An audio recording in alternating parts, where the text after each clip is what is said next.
승리하십시오. 기도하십시오. 네, 잘 앉으시겠습니다.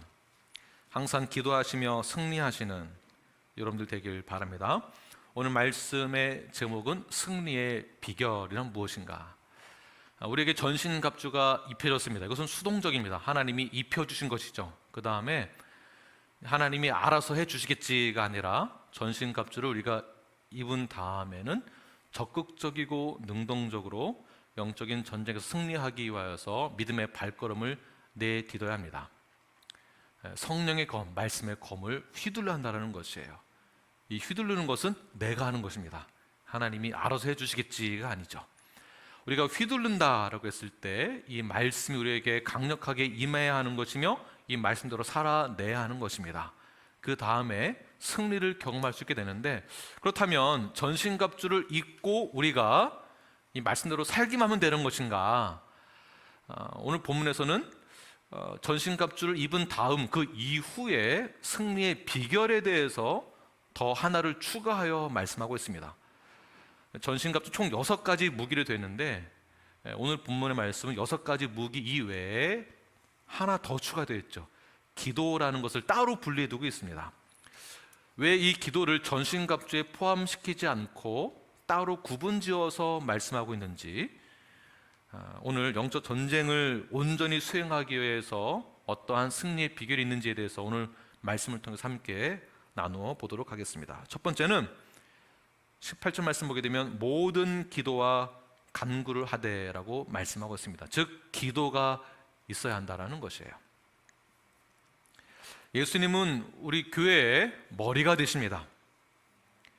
에베소서 전체에서 말씀하고 있는 내용이 예수님이 우리의 머리다, 교회의 머리다라고 말씀하고 계시고, 또한 1장서부터 3장까지의 내용을 간추려서 말씀을 드린다면 교회란 무엇인가?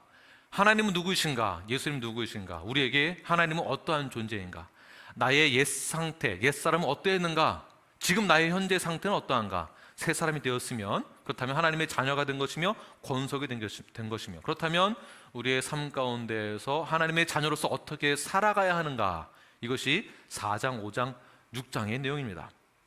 우리가 어떻게 해서 하나님의 자녀가 되었는지를 깨달았다라고 한다면, 다른 표현은 우리가 구원받았다라고 한다면, 그렇다면 구원받은 자녀로서는 전신갑주를 입게 된 것이고, 전신갑주를 입었다라고 한다면 어떻게 해야만 영적인 전쟁에서 승리할 수 있는가에 대해서 말씀하는 것은 무엇이냐면, 이 전쟁에서 구체적으로 우리가 승리하기 위해서는 누군가의 지시와 명령이 있어야만 한다라는 것이 전제가 되어야 합니다. 바로 그것이 예수 그리스도, 머리 되시는 예수 그리스도의 지시를 받아서 전신갑주를 취하여서 전쟁을 치러야 한다는 것입니다. 교회의 머리가 되시는 분은 바로 예수님이십니다. 명령을 받는 수단과 방법은 바로 머리 되신 예수님이 우리에게 전달하실 때 기도로서 우리에게 명령과 방법을 알려주신다는 것이에요. 그러므로 이 기도는 굉장히 중요하다고 볼 수가 있습니다. 기도를 통해서 명령을 하달받고 지시를 받게 됩니다. 한번 생각해 보십시오. 전쟁 중에 상부의 지시가 끊긴다면, 통신이 두절된다면 어떻게 될까요? 아마도 심각한 공황 상태에 빠지게 될 것입니다. 그래서 예수님은 제자들에게 또 다른 무기를 주신 것이 바로 기도입니다. 요한복음 16장 24절을 보게 되면, 지금까지 너희는 내 이름으로 아무것도 구하지 아니하였으나 구하라, 그리하면 받으리니 라고 말씀하셨습니다. 너희는 기쁨이 충만하게 될 것이다. 즉 구해라, 기도해라 라는 뜻이겠죠. 기도를 통해서 우리는 주님과 깊은 관계로 들어가게 되고 교제할 수 있게 되고, 다른 표현은 작전 지시를 받게 되는 것이죠. 기도를 통해서 하나님의 그 능력의 지원을 받게 된다라는 것입니다. 이것은 보이지 않는 것이지만 영적인 무기에서 가장 중요한 거라고 볼 수 있습니다. 또 다른 표현으로는 우리가 신앙생활을 할 때, 또는 봉사하거나 사역을 할 때 영적인 기도를 통해서 하나님의 지원을 받아야만 한다는 것이죠. 아말렉 군대와 이스라엘 군대가 싸울 때 그 현장에서 리더로서 군사들을 이스라엘 군사들을 지시했던 그 리더가 누구입니까? 바로 여호수아입니다. 여호수아가 군대를 이끌고 열심히 싸웠습니다. 아말렉 군대와. 그런데 그 뒤에서 모세는 무엇을 했을까요? 모세는 기도를 했다라는 것입니다. 기도를 하면 전쟁에서 이기고 기도하지 않으면 죽게 된다는 것. 두 손 들고 기도하면 살고 기도가 끊기면 전쟁에서 지게 되는 것. 이것이 바로 영적인 질서입니다. 기도는 영적 전쟁에서 승패를 좌우하는 비결이 됩니다. 기도의 특권은 자신의 욕망이나 자신의 소원 성취를 하기 위한 수단으로만 사용해서는 안 됩니다. 영적 전쟁을 치르기 위해서 주신 이 무기는 우리가 어려운 일을 당했을 때 내 힘으로는 할 수 있지만, 그러나 불가능한 일을 하기에는 내 능력을 할 수 없죠. 영적인 기도가 있을 때 불가능한 일을 가능케 하시는 분이 바로 그 지원이 하나님의 능력이 기도를 통해서 온다라는 것입니다. 기도에서 하나님이 역사해 주셔야, 우리가 부르짖어야, 우리가 기도해야 하나님은 응답하신다라는 것이죠. 그렇다면 어떠한 부르짖음, 어떠한 기도가 있어야 되는 것일까요? 오늘 본문에서 말하는 것은 모든 기도와 간구라고 말하고 있습니다. 모든 기도와 간구. 왜 기도와 간구 두 가지로 나눠놨을까요? 모든 기도다라는 것은 이 모든 기도가 상징하고 있는, 의미하고 있는 그러한 영역이 정해져 있습니다. 무엇이냐 하면, 모든 기도라는 것은 그의 나라와 그의 의를 위한 공적인 기도를 말하는 것입니다. 그러니까 저희들의 삶에 필요한 것을 저희들이 기도하기도 하죠. 그러나 그것이 모든 기도가 아니라, 모든 기도란 그의 나라와 그의 의를 위한 것, 공적인 기도가 있어야 한다는 것을 뜻하는 것입니다. 간구는 무엇일까요? 간구는 간절히 구하는 것이죠. 무엇을요? 일용할 양식을 위해서 구하는 기도가 간구입니다. 그래서 모든 기도와 간구가 함께 있어야 됩니다. 자, 여기에서 우리는 기도가 어떤 것인지를 다시 한번 점검해 보아야 합니다. 기도할 때 우리는 모든 기도는 빼고 간구만 하는 그러한 경향이 있습니다. 무엇을 달라는 기도만 하는 그러한 기도가 많이 있다라는 것이죠. 그러나 잘 기억하십시오. 모든 기도가 빠져서는 안 됩니다.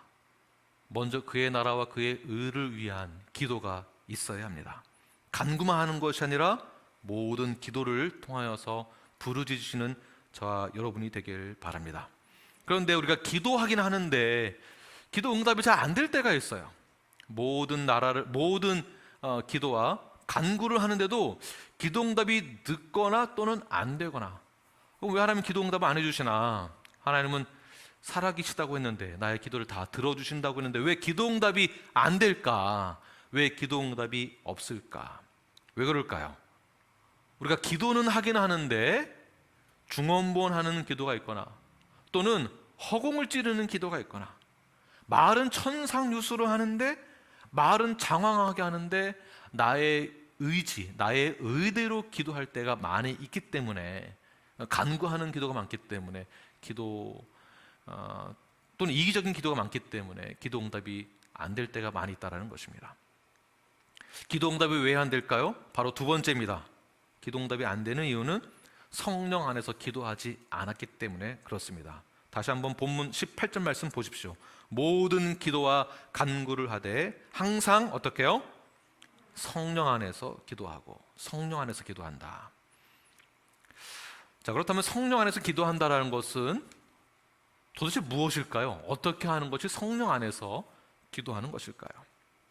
성령님은 하늘에 계시는 그 하나님과 땅에 있는 하나님의 자녀와의 관계를 연결시켜주는, 교통하게 하는 역할을 하시는 것이 바로 성령님의 역할입니다. 이게 성령님의 역할이 무엇인지를 저희들이 잘 알아야 하는데요. 그런데 기도할 때 성령님의 이 역할을 무시하고 우리가 이런 식으로 기도할 때가 많이 있다는 것이에요. 잘 들어보십시오. 가끔씩 새로운 도전하는 어떠한 일을 할 때 불안한 마음이 있기 때문에 우리가 이러한 표현을 사용합니다. 기도 한번 해봐봐. 하나님이 이 사업하는 거 맞는지 안 맞는지 기도 한번 해봐 라고 기도 부탁을 하죠. 내가 돈을 많이 벌 수 있을지, 이 사업을 하면 돈을 많이 벌지 많이 못 벌지 기도 한번 해봐봐. 내가 이 회사 들어가면 나한테 좋은 건지 나쁜 건지 기도 한번 해봐봐. 내가 이 사람과 결혼하는 것이 맞는지 좋은 건지 안 좋은 건지 기도 한번 해봐봐. 그러시죠? 아니세요? 아니면 감사한 거고요. 네. 근데 제가 보기에는요, 이런 식으로 기도한다면은 마치 내가 이 사람과 결혼하는 게 맞나요? 틀리나요? 한번 점 한번 쳐주세요. 이렇게 들립니다. 성령님의 역할은 우리를 보호해 주시고 우리를 도와주시고 또한 상담자 역할을 해주십니다. 어떠한 뜻이 포함되었을까요? 로마서 8장 26절 말씀 함께 읽겠습니다. 시작. 이와 같이 성령도 우리의 연약함을 도우시나니 우리는 마땅히 기도할 바를 알지 못하나 오직 성령이 말할 수 없는 탄식으로 우리를 위하여 친히 간구하시느니라. 성령님이 간구하시는 게 있는데 무엇을 간구하시나요? 우리가 마땅히 기도할 바를 모르는 것에 대해서 간구하신다라는 거예요. 그것을 뭐라고 표현하고 있습니까? 우리의 연약함이다라고 말하고 있어요. 그러니까 우리의 연약함이라고 생각했을 때 우리의 연약함은 어떠한 연약함이 있을까요? 내가 돈을 잘 못 버는 거? 내가 능력이 없는 거? 내가 지식이 부족한 거? 내가 성격이 이상한 거? 관계가 별로 안 좋은 거? 인성이 안 좋은 것? 자존감이 낮은 것? 내가 경험이 부족한 것에 대한 연약함? 이것만을 돕는 것이 아니라 성령님의 역할은 어떻게 기도할지 모르는 것에 대한 그 연약함을 도우신다라는 것입니다. 성령의 역할 중에 가장 중요한 것이 바로 우리가 기도를 어떻게 할지 모를 때, 자, 왜 이것이 중요할까요? 왜 성령님이 이 부분을, 이 연약함을 도와준다고 하는 것일까요? 왜냐하면 기도가 가장 중요하기 때문에, 하나님과 나와의 관계를 연결시켜주는 것이기 때문에. 오늘 군사에 관련된 내용이니까 전쟁 중에 하나님의 예수 그리스도의 예수님의 명령을 하달받아야만 우리가 작전을 치를 수 있으니까 반드시 이 명령 받는 것이 중요하다는 것이죠. 이것이 기도라는 것이고요. 기도가 중요하기 때문에 성령이 우리를 도우신다라고 말씀하고 있습니다. 또는 하나님과 함께 교제하는 것 자체가 영광스러운 것 아니겠습니까?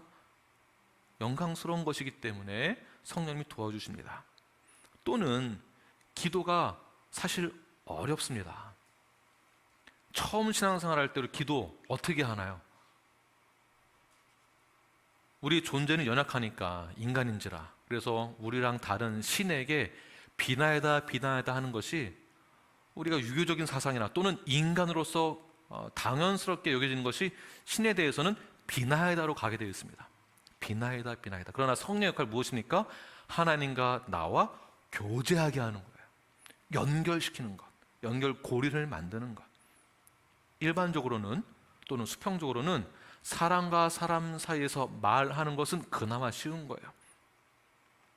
설교하는 것 쉽습니다. 그나마 쉬운 거예요. 말하는 것, 설교하는 것, 가르치는 것, 전도하는 것, 봉사하는 것, 이 정도는 쉬운 것인데 눈에 보이지 않는 영적인 하나님에게 대해서 관계를 갖는다? 이게 어렵거든요.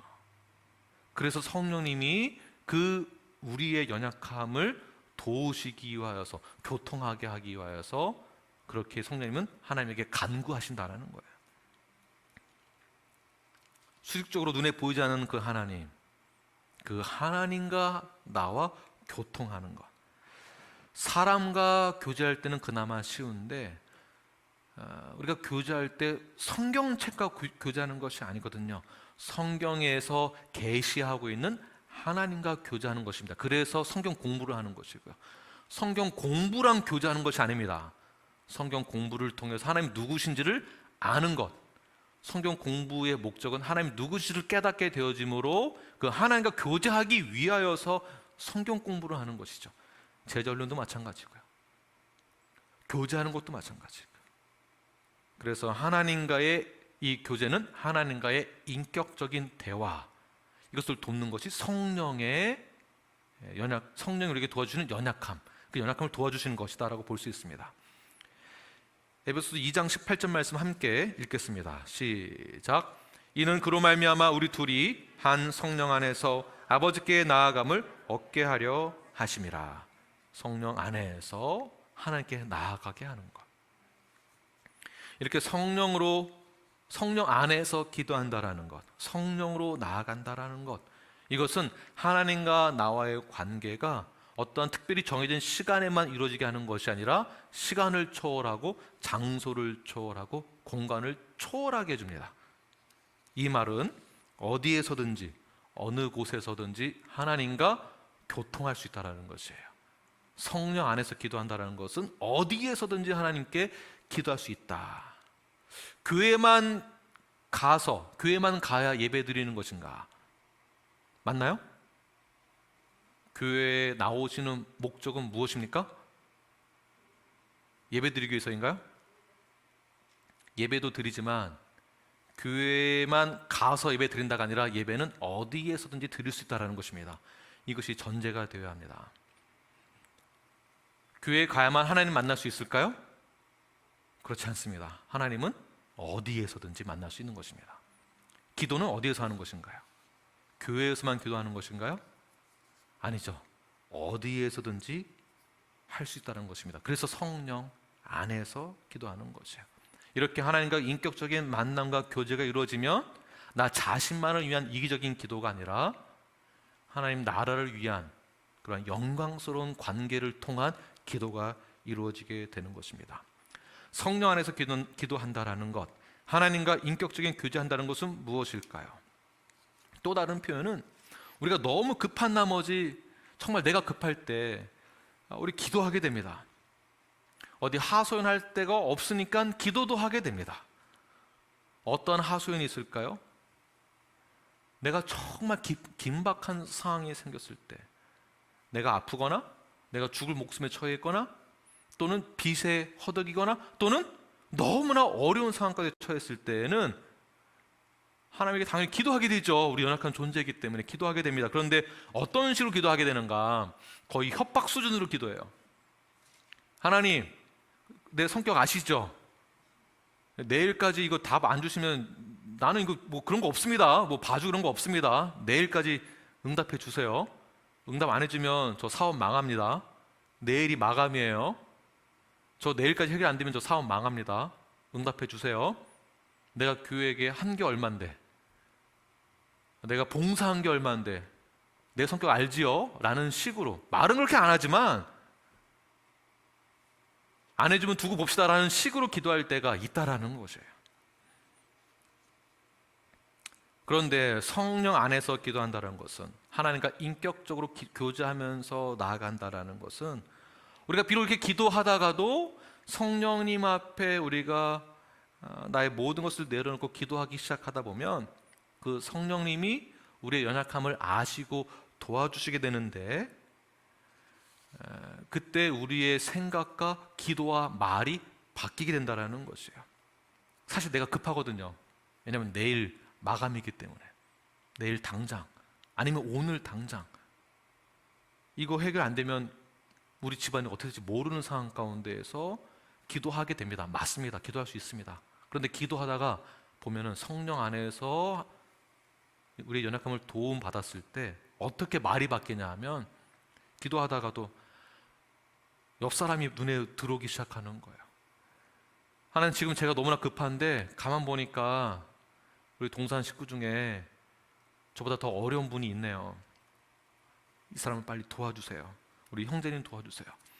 우리 자매님 빨리 예수님 만나게 해주세요. 구원의 확신 있게 해주세요. 정말 하나님 누구신지를 깨닫게 해주세요. 이렇게 기도가, 생각이 바뀌게 된다는 것입니다. 왜냐하면 성령님이 우리와 함께 하시기 때문에 그렇습니다. 하나님, 제 사정이 너무나 급해요. 지금 제 사정이 너무나 급해요. 그런데 저보다 더 힘든 우리 자매님을 위해서 제가 기도합니다. 이 자매님 빨리 주의 길로 인도해 주세요. 저는 괜찮습니다. 그래도 제가 감사하겠습니다. 저는 감사하겠습니다. 저의 인생을 통해서 하나님 영광 받아주세요. 제 삶을 통해서 영광 받아주세요라고 이 기도가 바뀌게 되는 것입니다. 그러니까 이렇게 기도가 바뀔 때까지 기도하는 것이 사실은 성령 안에서 기도하는 것이에요. 내가 하고 싶은 말만 하고 끝내는 것이 아니라 이기적인 생각이 떠나갈 때까지, 이러한 기도가 나올 때까지 기도를 해야 한다는 것입니다. 이렇게 기도하다 보면 내 안에 있었던 나의 이기적인 모습을 발견하게 됩니다. 기도하다 보면 나를 돌아보게 됩니다. 기도하다 보면 내가 내 생각보다 얼마나 이기적인지를 깨닫게 됩니다. 기도하다 보면 이렇게 하나님을 만나게 되고, 기도하다 보면 나 자신을 돌아보게 되고, 이러면서부터 나의 삶의 변화가 시작되는 것입니다.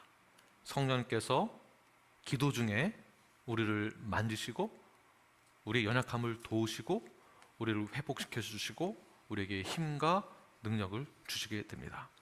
또한 성령 안에서 기도한다는 것 무엇이 있을까요? 순종에 관한 것입니다. 예수님의 기도이죠. 내 뜻대로 마시옵고 아버지 뜻대로 하옵소서가 성령 안에서 기도하는 결과입니다. 순종입니다. 우리는 웬만한 것에 대해서는 다 순종합니다. 목사님, 제가 순종 안 한 게 뭐가 있어요? 제가 다 순종하잖아요. 맞습니다. 여러분, 순종은 다 하세요. 그런데 어떤 순종을 다 하시냐면 웬만한 것까지만 순종한다라는 것이에요. 맞으시나요? 어지간한 것까지만 순종한다는 것이 문제입니다. 내 상식으로, 내 이성적으로, 내 입장으로 돌아봤을 때 여기까지는 가능하다라는 것까지만 순종을 한다라는 것이에요. 우리는 철저하게 여기까지만 순종합니다. 철저하게. 너무나 이성적이고. 그런데 가장 결정적인 헌신을 요구할 때에는 저희들은 너무나도 철저하게 순종을 잘 안 한다라는 것이에요. 성령 안에서 기도한다는 것은 내 기준과 내 이성과 논리를 벗어나는 것에 대해서도 순종하는 것이에요. 그건 아니죠. 어떻게 그게 말이 돼? 그거는 아니지가 아닙니다. 예수님의 기도 기억하십시오. 내 뜻대로 마시옵고 아버지 뜻대로 하시옵소서. 아버지 뜻대로 하는 것이 바로 기도의 응답입니다. 근데 우리는 왜 결정적인 순간에 그 헌신을 해야 될 때 순종을 못하는 것일까요? 왜 그럴까요? 네, 질문하는 것입니다. 왜 그럴까요? 어떤 대가를 치러야 한다는 것을 잘 알기 때문에, 정말 내가 할 수 없는 일이라는 것을 또는 알기 때문에, 너무나 순수하거나 또는 겸손하신 분들은 보통 이런 말씀 생각하시죠. 내가 할 수 없는 일이고 이것은 정말 나보다 더 좋으신 분이 하셔야 되고, 하나님, 제가 하나님의 나라를 위해서, 주님의 나라를 위해서 헌신하겠습니다. 이러한 신앙 고백을 여러분 모두가 하신 거예요. 멤버가 되었을 때, 침례를 받을 때, 구원 받을 때 예수님을 나의 구주로 영접했다라는 것은요, 내가 주님의 나라를 위해서 헌신하겠습니다라는 신앙 고백으로 우리의 신앙생활은 시작되는 것입니다. 그렇다면 우리가 하나님이 명령하신 것에 대해서 순종하지 못할 이유가 무엇이겠습니까? 하나님, 저 하나님 나라를 위해서 헌신하겠습니다. 근데 선교 가는 것은 지금은 제가 조금 바쁘니까, 시간이 조금 널널한 저 사람을 먼저 보내고 제가 시간이 나중에 생기면 그때 갈게요 라는 것이 보통 대답이에요. 이원성 선생님 어떻게 생각하시나요? 네, 보통 그렇죠. 네, 보통 그렇습니다. 이게 저희들은 상식적으로 사실 이해가 되는 부분이에요. 납득도 되고, 그러시느냐고, 그러시냐고. 그러나 그것은 철저하게 내 뜻이죠. 하나님의 뜻은 아닌 것이고, 하나님, 제 아들을 하나님께 드리겠습니다. 제 아들을 사용해 주세요. 주의 나라를 위해서 사용해 주세요. 헌신된 하나님의 자녀가 되게 해주세요. 정말 하나님의 말씀에 순종하는 자녀가 되게 해주세요. 이렇게 기도합니다. 부모님으로서 자녀를 위해 기도합니다. 그런데 마지막 기도가 어떻게 끝나냐 하면, 그런데 하나님 다 좋은데 목사는 안 됩니다. 목사는 절대 시킬 수 없습니다. 좋은 대학 나와서 좋은 회사 들어가서 돈 좀 많이 벌고 시간이 조금 있을 때, 조금 안정적일 때, 그때 신학 공부는 할 수는 있는데, 선교는 갈 수 있는데 목사만큼은 안 돼요. 내 딸 다 좋은데 하나님, 이 사모는 시키면 안 돼요. 사모는 안 돼. 철저하게 내 중심적이고 철저하게 내 입장인 것이죠. 이것은 성령 안에서 기도하는 것이 아니라 내 뜻대로 결정할 때 보통 저희들이 이렇게 기도한다는 것이에요. 그러나 성령 안에서 기도한다는 건 무엇입니까? 네, 주님, 그럼에도 불구하고 제가 순종하겠습니다. 지금 바쁜데도 불구하고, 지금 환경이 어렵지만 그럼에도 불구하고 제가 순종하겠습니다. 내 뜻이 아니라 하나님의 뜻대로 따르겠습니다. 이것이 성령 안에서 기도하는 것입니다. 하나님의 뜻에 나의 방향을 잡는 것이 성령 안에서 기도하는 것이며, 이것이 기도 응답입니다. 이러한 기도 응답을 받을 때까지 기도하시는 거예요. 내 할 말만 딱 하고 끝내는 것이 아니라, 이렇게 기도할 때가 바로 성령님이 우리의 연약함을 아시고 도우시는, 간구하시는 것입니다. 영적 전쟁은 항상 순간순간 있습니다. 이때 기도의 끈을 놓지 마시고 전신갑주를 입으셔서 영적 전쟁에서 승리하시는 저와 여러분이 되길 간절히 축원합니다. 세 번째는 18절 말씀 보십시오. 성령 안에서 기도하고 이를 위하여 깨어 구하기를 항상 힘쓰라. 구하기를 항상 힘쓰라. 18절 말씀에만 단어가 반복되는 것이 있는데요, 항상입니다. 항상. 항상. 성경 다른 버전, 개역 한글에 보게 되면 항상을 무시로라는 이 단어를 사용했습니다. 무시로. 무시로라는 이 뜻은 어떤 것이 있을까요? 아무 때나라는 뜻이 아무 때나. 아무 때나. 아무 때나로 말을 바꿔서 다시 한번 읽어볼까요? 자, 모든 기도와 간구를 하되 아무 때나 성령 안에서 기도하고 이를 위하여 깨어 구하기를 아무 때나 힘쓰고. 자, 이게 더 와닿죠? 항상도 맞는데 아무 때나요. 아무 때나. 또는 다른 말로는 수시로 구해라, 수시로 기도해라라는 것이겠죠. 구약에서 지성소에 들어갈 때는 1년에 단 한 번 대제사장이 단 한 번 들어갈 수 있었습니다. 하나님을 그때 만날 수 있었어요. 기도는 하나님과의 교통입니다. 만남, 교제입니다. 그런데 오늘 말씀에서 구하기를 항상 힘쓰다. 하나님 만나는 것은 너희들 언제든지예요. 아무 때나 수시로 만날 수 있다. 수시로. 이 말은 하루에 한 번이 아니라 언리밋이에요. 언리밋. 하루에 수천 번도 괜찮다. 나를 적극적으로 찾아라. 나를 적극적으로 만나라. 아무 때나. 그래서 항상 깨어 기도하라. 항상 성령 안에서 기도하라. 항상 구하기를 힘쓰라. 자, 이 말을 사도 바울이 왜 하는 것일까요? 왜? 항상이란 단어가 왜 들어갈까요?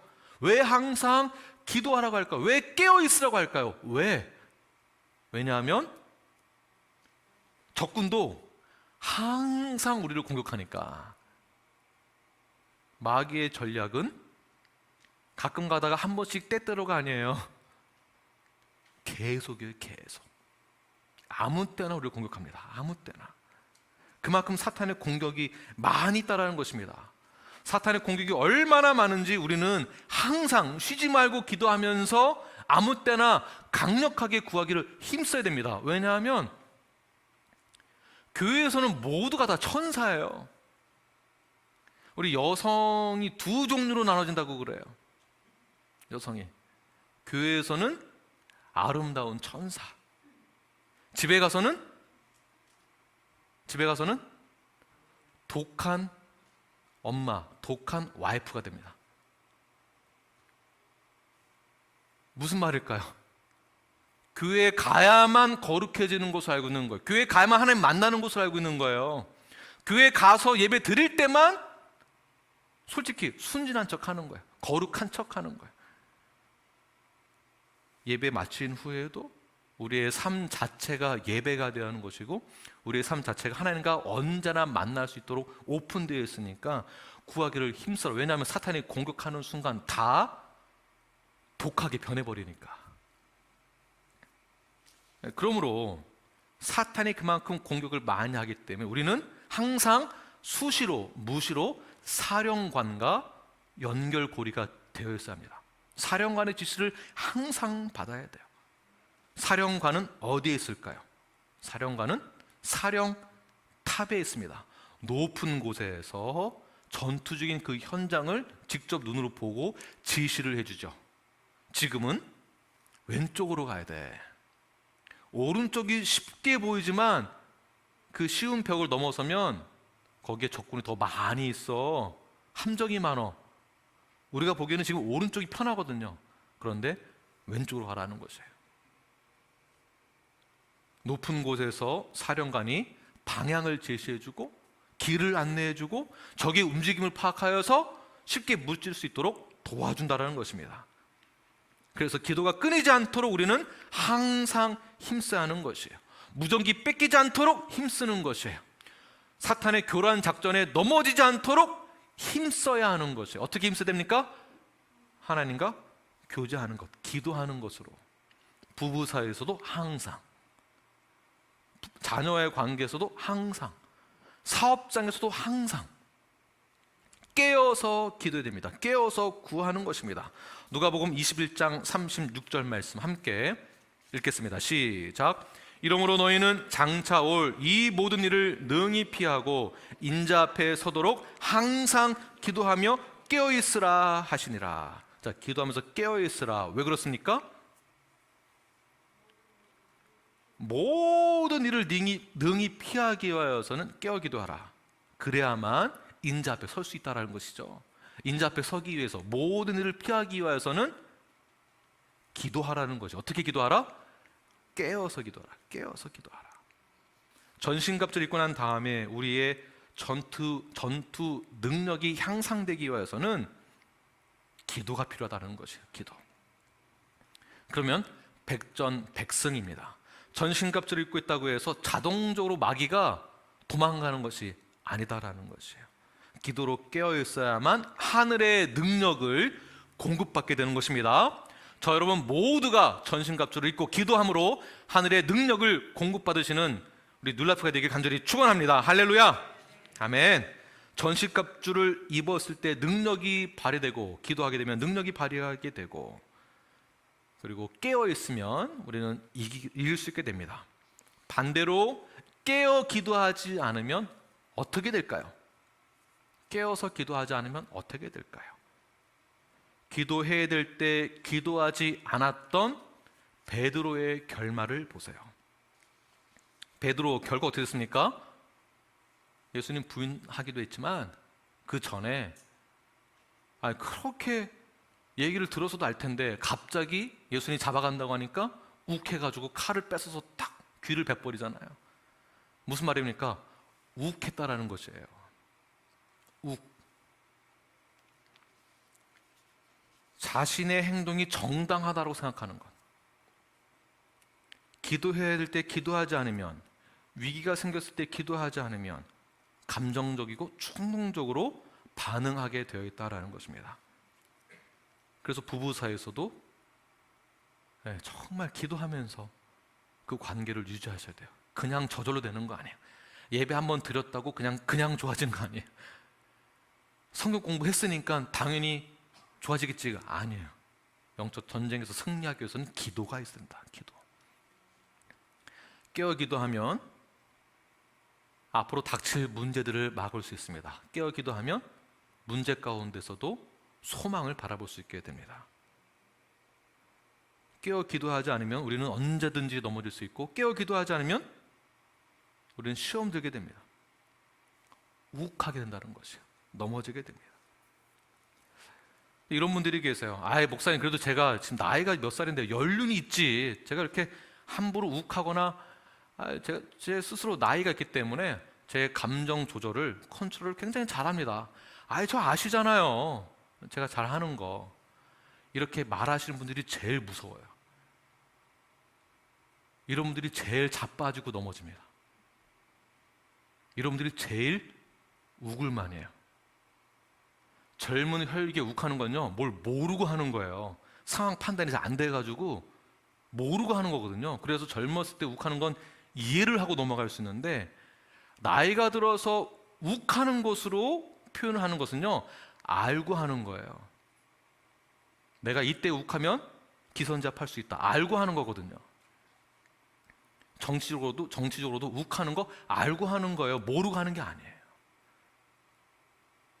제일 무섭습니다. 나이로 얘기하는 건요, 더 무서운 거예요. 목사님, 그래도 제가 제가 모태 신앙에다가 제 동생이 목사예요, 우리 아버지가 목사예요, 제가 신앙 경력이 지금 몇십 년인데 제가 그거 하나 잘 못하겠습니까? 저는 걱정 안 하셔도 돼요 하는 분이 제일 걱정이 돼.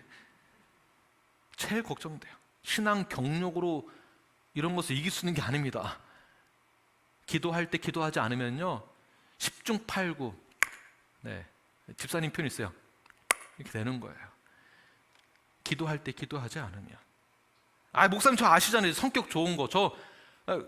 그렇게 쉽게 안 넘어져요. 제가 성격이 얼마나 좋은데요. 되게 쿨해요. 저는 성격 좋아서 삐지지도 않아요. 쿨해가지고 무슨 일 있으면 그냥 저는 대놓고 얘기도 잘해요. 그리고 뒤끝도 없어요. 이런 분이 뒤끝이 많아요, 사실은요. 직분으로 안심할 수 없어요. 저 김 목사예요, 김 목사. 목사가 쉽게 넘어지겠습니까? 이런 순간 넘어집니다. 집사? 넘어지는 거예요. 직분이 있다고 해서 나는 안 넘어진다? 이런 거 없습니다. 성경에서 영성의 대가 여러 명 있지만 다윗, 그 영성의 대가, 성령에 충만했던 다윗, 너는 내 마음에 합한 자다 라고 그렇게 말씀을 들었던 다윗, 그가 한순간에 넘어지는 것을 보십시오. 한순간에.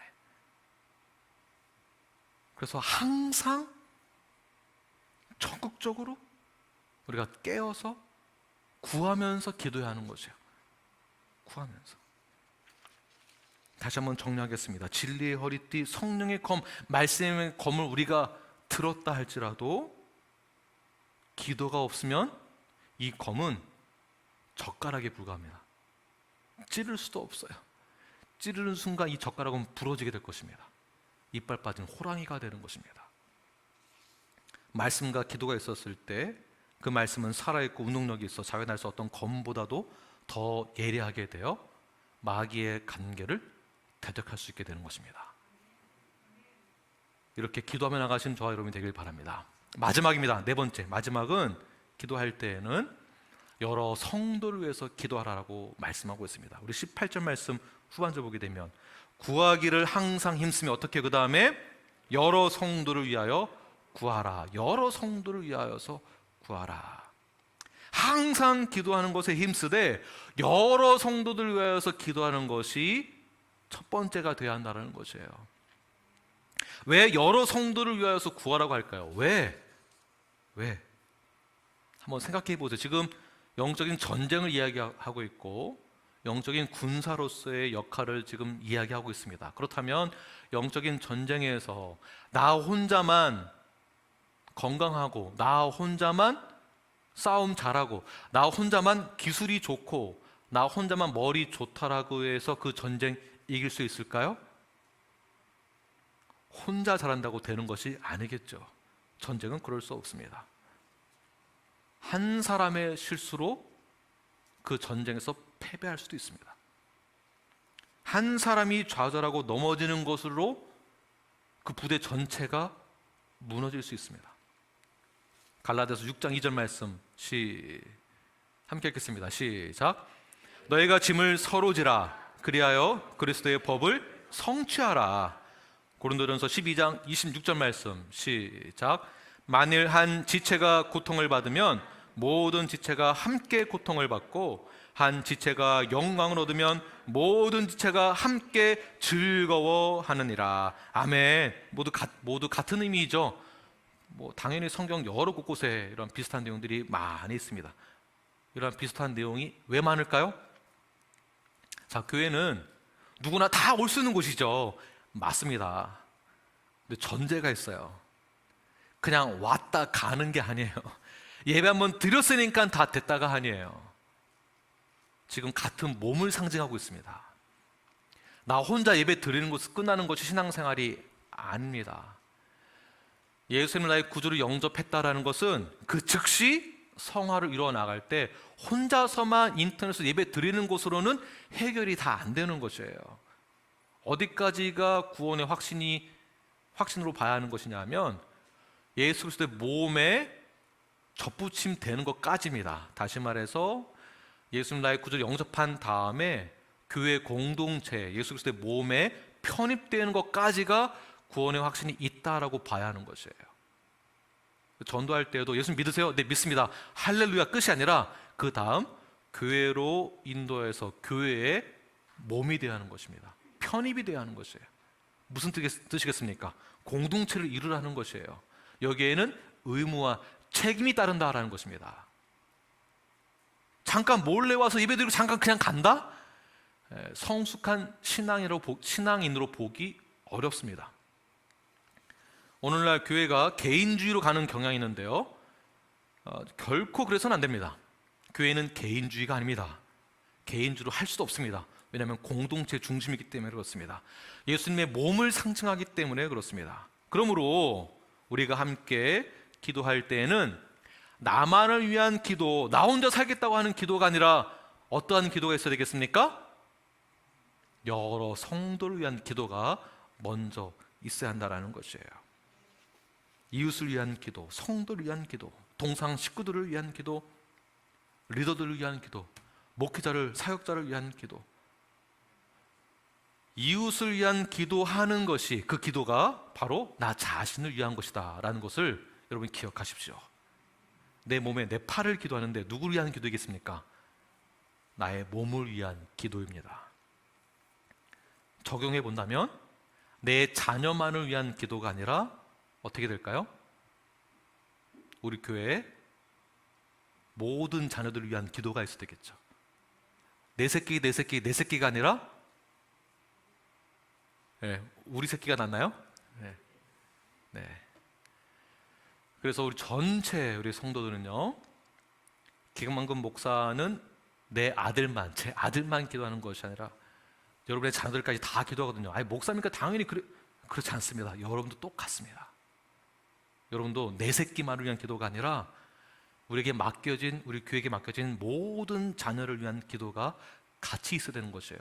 저는 애들 다 키웠는데요. 네, 그럼요. 다 키웠습니다.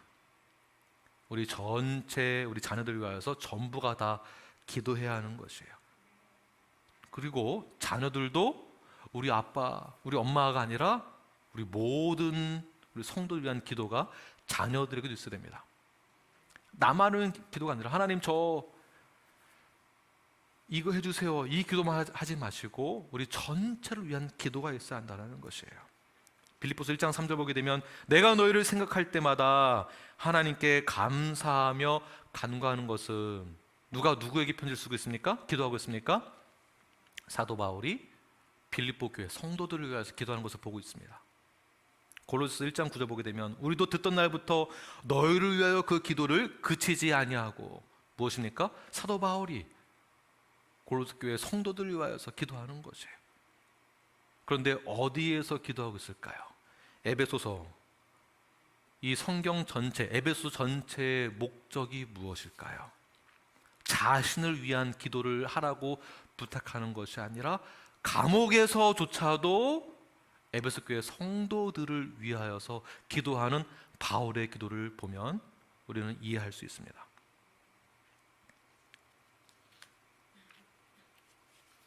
사도 바울은 감옥에서도 영적 전쟁에서 승리할 수 있도록 성도들을 위하여서 기도하였습니다.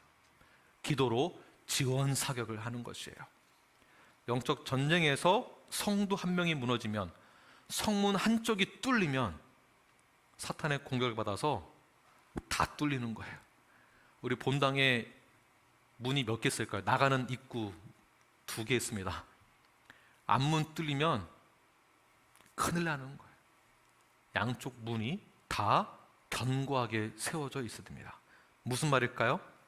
사역자 한 사람 무너지면 다 뚫린다라는 것입니다. 다. 나는 괜찮겠지가 없습니다. 그러므로 여러 성도를 위해서 기도해야 하는 것이에요. 집사님 한 분이 무너지면 교회 전체가 다 뚫리는 거예요.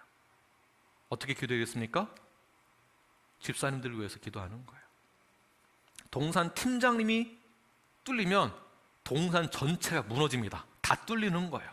어떻게 되겠습니까? 동산 팀장님 위해서 기도하는 거예요. 반대 입장도 똑같습니다.